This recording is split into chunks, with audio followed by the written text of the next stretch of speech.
शर्मिंदगियां, जिस तरह ये पेज फट रहा है, तुम्हारी शर्मिंदगियां फट रही हैं आज।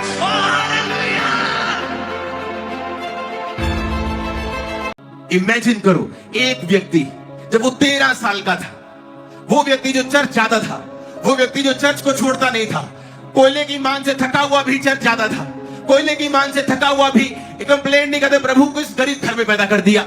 एक तो है ये गरीब, ऊँट से ये करो, बाइबल वर्स रेडी करो, ये बाइबल वर्स याद करो, ये करो वो करो, क्या बकवास है ये। मुझे कोई अमीर घर पैदा करता है, शाम को मैं भी वाइन का गिलास पी रहा होता, मैं भी गाड़ी में घूम रहा होता, मैं भी कहीं इंग्लैंड की रानी के घर में पैदा होता।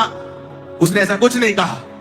परमेश्वर तुम्हारी सारी शर्मिंदगी की, सारी बीमारियों की, सारी गरीबियों के सारे पेड़ फट चुके, उड़ चुके हवा में, यीशु मसीह के नाम।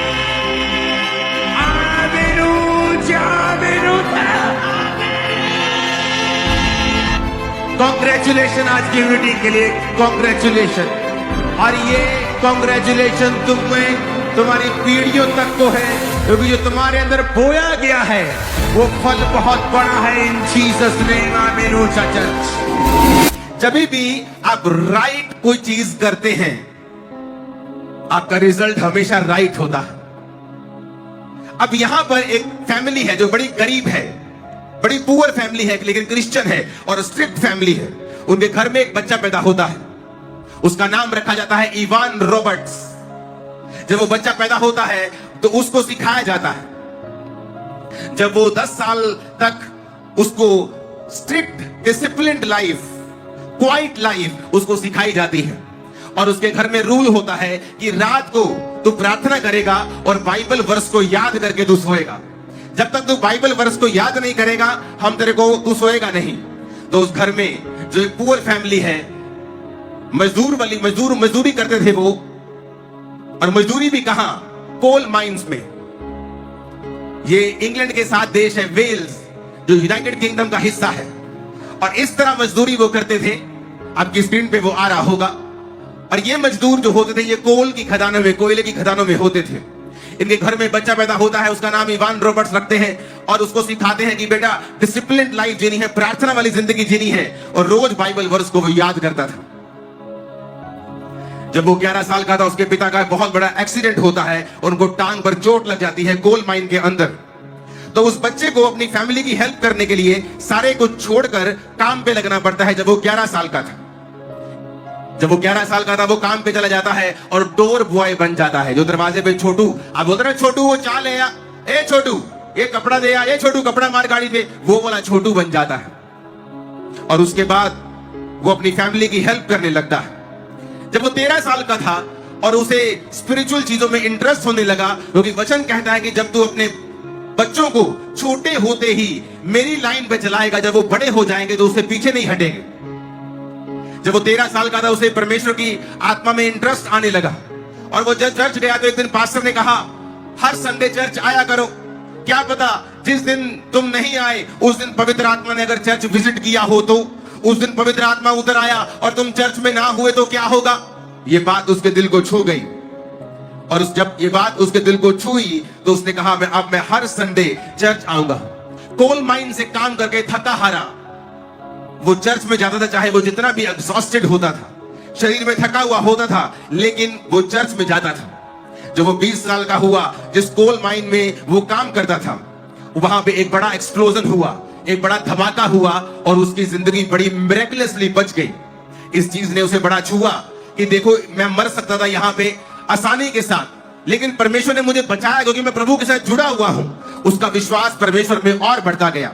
24 साल की उम्र में उसको इच्छा हुई कि मैं परमेश्वर के कामों को करूंगा और उसने जॉब को छोड़ के लोहार का काम करने लगा अपने अंकल के साथ। जब वो 25 साल का हुआ, उसके अंदर परमेश्वर के विजन आने लगे कि तो वेल्स कंट्री, जिसकी पॉपुलेशन उस समय कोई 20 लाख के करीब थी, और उसे दर्शन आने लगे कि 1 लाख लोग उसके सामने लिखा हुआ नंबर आता था कि तू इतने लोगों को वहां पे बचाएगा। लेकिन वो जब माइन को काम को छोड़कर लोहार का काम करता था और प्रार्थना में बढ़ रहा था, तो उसको लगातार फिर दर्शन आने लगे। 26 साल की उम्र में वो बाइबल कॉलेज चला गया और परमेश्वर ने बाइबल कॉलेज में उससे बात की कि जा और अपने एरिया के यूथ के लोगों को इकट्ठा कर। वो आया वापस और यूथ के लोगों को इकट्ठा करके वो प्रार्थना करने लगा और सिर्फ 16 लोग उसके पास आए, 16 यूथ उसके पास आया, क्योंकि ये इवान रॉबर्ट्स प्रार्थना वाला व्यक्ति था।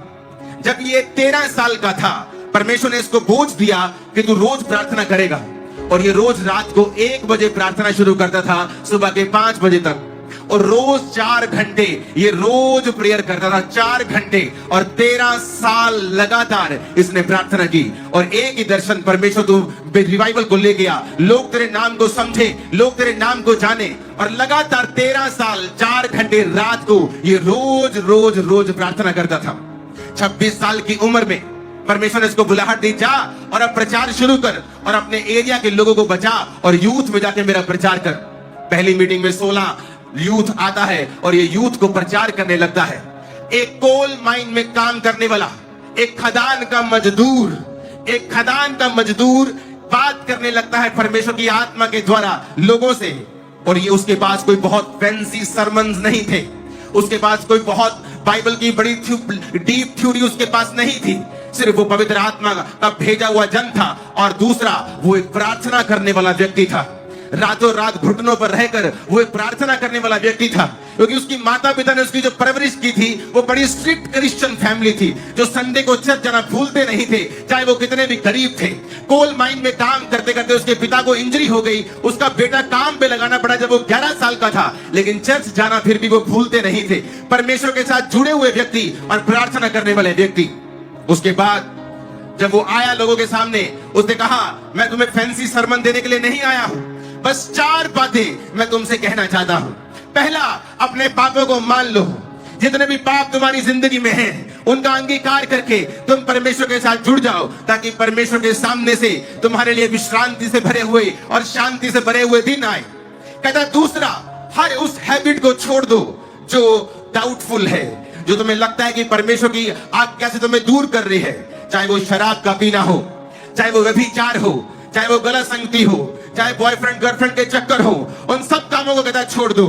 कहता तीसरा, कहता उसी वक्त पवित्र आत्मा की बात को सुनो जब वो तुमसे बात करता है, उसी वक्त उसको डिले नहीं करना। अगर तुम खाना खा रहे हो और अपने दोस्तों से बात कर रहे हो और पवित्र आत्मा तुमसे कहे बेटा जाकर प्रार्थना कर, तो उसी समय चले जाना है, परवाह नहीं करनी तेरे दोस्त क्या कहेंगे। अगर तेरे घर में चाहे कोई तेरे रिश्तेदार की शादी हो संडे के दिन, लेकिन पवित्र आत्मा तो कहे नो, तुझे सिर्फ संडे चर्च अटेंड करना है।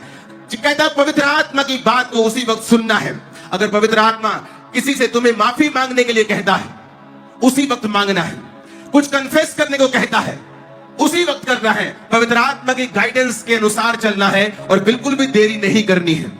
वो कोई पाप छोड़ने के लिए कहता है, कोई गलत आदत छोड़ने के लिए कहता है, अपने माँ बाप को सॉरी बोलने के लिए कहता है, किसी को सॉरी बोलने के लिए कहता है, अपने पाप अंगीकार करने के लिए बोलता है, अपने पास्टर से बात कर इस बात में वो बोलता है। कहता है उस बात में देरी मत करना।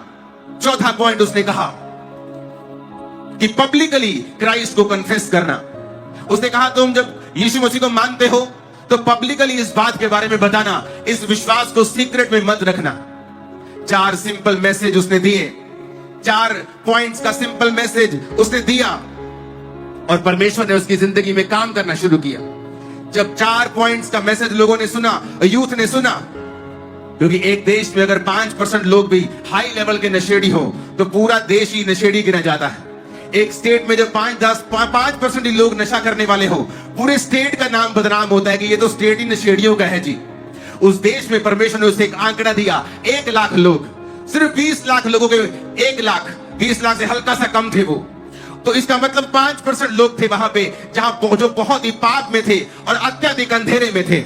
जब उसने प्रीच करना शुरू किया तो वहां पे जो न्यूज रिपोर्टर्स थे, वहां पे जो मेन न्यूज चैनल उसका नाम था द वेस्टर्न मेल, उस न्यूज़पेपर में अलग अलग तरह के स्पोर्ट्स के कॉलम्स आते थे कि आज ये व्यक्ति आ रहा है, आज ये क्रिकेट हो रहा है, आज ये फुटबॉल का मैच है। लेकिन जब उसने प्रीच करना शुरू किया और लोगों ने क्राइस्ट को एक्सेप्ट करना शुरू किया और 1 लाख लोग 1-1.5 साल के अंदर अंदर बचा दिए गए उस देश में।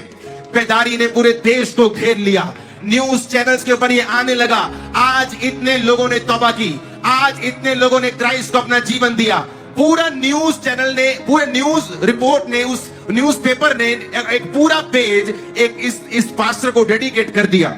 जो बड़े बड़े उस न्यूज पेपर के बड़े बड़े जो रिपोर्टर्स थे वो पास्टर्स के संग जाने लगे मीटिंग्स में, और मीटिंग की सारी जानकारी वो लिखते थे। आज इस जगह में मीटिंग हुई और इतने लोगों ने क्राइस्ट को अपना जीवन दिया और परमेश्वर ने अजीब काम करने शुरू कर दिए।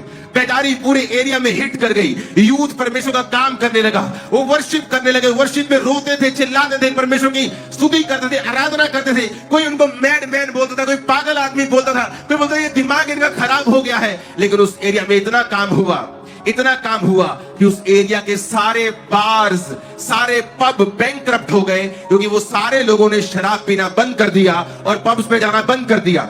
उन पब्स ने, जिन न्यूज़पेपर्स की मैं बात कर रहा हूं, वो क्रिश्चियन न्यूज़पेपर्स नहीं थे, वो वहां के सेकुलर न्यूज़पेपर थे। इसका मतलब वो सब धर्मों को मानने वाला न्यूज़पेपर था। इसका मतलब ये नहीं कि वो क्रिश्चियन न्यूज़ दे रहा है तो शायद वो क्रिश्चियन होगा, एक्साइटेड हो गया होगा कि मेरे धर्म का काम हो रहा है, लेकिन ऐसा नहीं था। वो एक सेकुलर न्यूज़पेपर था और वो लगातार छाप रहा था कि रिवाइवल हिट कर चुका है वेल्स को। वेल्श रिवाइवल 1904 और 5, 1904 और 5 का वेल्श रिवाइवल वो लिखा हुआ न्यूज़पेपर के ऊपर आता था। आज इतने लोगों ने तौबा की, आज इतने लोगों ने क्राइस्ट को अपना जीवन दिया। शराब पीनी बंद कर दी लोगों ने। पब्स ने रिटन डॉक्यूमेंट लिखा, पब्स और बार के मालिकों ने अपने लेटर हेड्स के ऊपर लिखा और कंप्लेंट की कि जब से इस व्यक्ति ने इस शहर में प्रचार करना शुरू किया है, हमारे पब्स बंद हो गए हैं, हम बैंकरप्ट हो गए हैं, क्योंकि जो लोग शराब पीने के लिए हमारे पास आते थे वो सारे चर्च जाने लगे हैं। एक बड़ा रिवाइवल वहां पे आया, एक सामर्थी रिवाइवल जो पहले कभी उस हिस्ट्री में नहीं देखा गया था, वो आया। क्यों? क्योंकि एक व्यक्ति ने फैसला किया कि मैं वहां पे प्रार्थना करूंगा। उस व्यक्ति ने फैसला किया कि मैं प्रेयर करूंगा अपने देश के लिए, अपनी स्टेट के लिए मैं प्रार्थना करूंगा। आज आप दुखी हो जाते हैं जब आपका पति नशा नहीं छोड़ता। क्या आपने प्रार्थना की? क्या आप रोज 6 घंटे परमेश्वर की हुजूरी में बैठते हैं? 2008 में 3 लोगों से खामरा चर्च शुरुआत हुई थी, लेकिन उस 3 लोगों की शुरुआत होने से पहले मैं रोज 6 से 8 घंटे रोज प्रार्थना करता था। इसलिए नहीं कि मैं बड़ा धर्मी था, इसलिए मुझे हीलिंग चाहिए थी, और उस हीलिंग को परमेश्वर ने बहाना बनाकर रोज मुझे अपनी हजूरी में बैठा देना। रोज 6-6 घंटे, 8-8 घंटे रोज मैंने परमेश्वर की प्रेजेंस में बैठना। जब आपको हीलिंग चाहिए होती है, आप 2 मिनट मांगते हैं, 5 मिनट मांग लेंगे, 10 मिनट मांग लेंगे, उसके बाद क्या मांगेंगे बार बार? उसके बाद मैं फिर बैठता था परमेश्वर की प्रेजेंस में, सॉन्ग्स को, खुदाबंद के गानों को, वर्शिप सॉन्ग्स को सुनता था और ऐसे प्रार्थना करता था। जब मेरा यूथ जो फ्रेंड होते थे, जब संडे आता था उनको एक्साइटमेंट होती थी, वाओ आज हम वाटर पार्क जा रहे हैं, आज हम घूमने जा रहे हैं, आज हम पहाड़ों पे जा रहे हैं। और मेरे दिल में एक्साइटमेंट होती थी, वाओ आज मुझे अपनी दुकान से छुट्टी है, क्योंकि मैं बिजनेस करता था। आज जज को मुझे सुबह जाकर मेरी पूरी शाम मेरे पास फ्री है। मेरे पास एक्साइटमेंट होती थी कि आज मैं फुल नाइट प्रेयर कर सकता हूं, आज फुल शाम मैं प्रार्थना कर सकता हूं। उन 3 लोगों से शुरू हुई चर्च को परमेश्वर ने इस इंडिया की सबसे बड़ी बिगेस्ट चर्च कितने सालों में बनाया, आप उसके गवाह हैं। कितना यूथ इस चर्च ने बदला, आप उसके गवाह हैं। कितने हजारों लाखों डॉक्यूमेंटेड लोगों ने खामरा में नशा छोड़ा है, आप लोग उसके गवाह हैं। क्योंकि मेरा परमेश्वर सब कुछ कर सकता है अगर कोई व्यक्ति इस बात पे बिलीव करे कि वो आज भी प्रार्थना करने वालों को उत्तर देता है। आप दुखी हैं क्योंकि आपका हस्बैंड दारू पीता है, आप दुखी हैं क्योंकि आपकी बेटी बिगड़ी हुई है, आप दुखी हैं क्योंकि आपका बिजनेस नहीं चलता है, आप दुखी हैं क्योंकि आपको डिप्रेशन है। तो कितने घंटे आपने प्रार्थना की है रोज? दुखी होने से आप ठीक नहीं हो जाएंगे, दुखी होने से आप आजाद नहीं होंगे जब तक आप दुहाई नहीं देंगे परमेश्वर के दान की, जब तक आप फैसला नहीं करेंगे आज से मैं रोज घुटनों पर जाके परमेश्वर के सामने बैठूंगा, क्योंकि उसका वचन कहता है मेरे प्रिय भाइयों दृढ़ रहो, हियाव बांधो, क्योंकि तुम जानते हो मसीह में की गई मेहनत कभी व्यर्थ नहीं जाती। कितनी मेहनत की आपने अपने देश के लिए। आज पास्टर्स जो इस दुनिया के सबसे लोनली लोग होते हैं, सबसे ज्यादा स्ट्रेस्ड वो काम है तो वो पास्टर्स का होता है, और उनको प्रार्थना करने की जरूरत होती है। वो फैंसी सरमन से लोगों को बचा नहीं पाएंगे, वो फैंसी सरमन्स देके लोगों के हृदय को परिवर्तित नहीं कर पाएंगे। उनको घुटनों के ऊपर सरमन्स को पैदा करना होगा, उन्हें घुटनों में आना होगा, हाथों को उठाना होगा, रात रात परमेश्वर की दुहाई को देना होगा। रातें लोगों के सोने के लिए है, क्रिश्चियन लोगों के बनने के लिए है, हमारे सोने के लिए रातें नहीं होती। मैं अपने पिछले मसीह जीवन के 21-22 साल में चंद रातों को जानता हूं जब मैं फुल नाइट सोया हूंगा। मुझे याद नहीं, अब मैं याद कर रहा था, मुझे याद नहीं मैं किस रात को फुल नाइट सोया था। आपको एक प्राइस पे करना होता है, एक मूल्य अदा करना होता है, क्योंकि परमेश्वर सुनने के लिए तैयार है। अगर आप बच्चों को आप छुटकारा देने के लिए तैयार हैं, तो परमेश्वर भी आपको छुटकारा देने के लिए तैयार है। लेकिन कहां है आपकी प्रार्थना, कहां है आपका विश्वास? क्या आप गरीब होकर भी चर्च जाते हैं? गरीब होकर, दुखी होकर, एग्जॉस्टेड, थके हारे होकर भी क्या आप चर्च में हैं? आज थोड़ी सी बारिश हुई और आपसे बारिश नहीं संभली, लेकिन आपसे तो संभली, आप यहां हैं, लोगों से नहीं संभलती। मेरी बात को ध्यान से समझना, आज से लाइफ चेंज हो जाएगी। बड़े बड़े न्यूज़पेपर उसके बारे में छापने लगे, पूरा कॉलम उसको दे दिया, न्यूज़पेपर का पूरा कॉलम आता था। आज यहां बेदारी सभा हुई, इतने लोगों ने तौबा की, इतने लोगों ने बपतिस्मा लिया। इस इवान रॉबर्ट्स की बात करो, जिसकी पिक्चर आप स्क्रीन के ऊपर देख रहे हैं। वहां पे कोयले की खदानों में एक और काम हुआ। जब कोयले की खदानों में बेदारी शुरू हुई, तो कोयले की खदान के सारे वर्कर जो थे वो मसीह में आ गए, और मसीह में जब आ गए तो वहां पे एक काम हुआ, जो कोयले की प्रोडक्शन थी वो पूरी तरह से कम हो गई, बहुत कम हो गई। उसका रीजन ये था कि वहां की खदानों के अंदर जितना कोयला था, वहां के घोड़े जो होते थे, उन घोड़ों पर वो लाद कर उन कोयले को वहां से निकालते थे। तो उन घोड़ों के लिए नीचे ही अस्तबल बनाए जाते थे, नीचे ही सारा कुछ। खदान नीचे बहुत बड़ी होती है, अगर आपको कोयले की खदान के बारे में नहीं मालूम तो नीचे ही पूरा एक तरह का बहुत लंबा होता है। ये देखो, उनके अस्तबल भी वहीं रखते थे, और कोयले को ऐसे डंडे लगाकर उस छत को ऐसे रखते जमीन को कि वो नीचे धंस ना जाए। धंसने से बहुत से मजदूर मरे हैं इंडिया में, पूरी दुनिया में अभी भी मरते रहते लोग, अगर आप न्यूज फॉलो करते हैं तो। क्योंकि वो जो घोड़े थे उनको ट्रेंड किया गया था। अगर आप, मैं जिस जगह पे जन्मा हूं वो सुनियारा मोहल्ला है जलंधर का,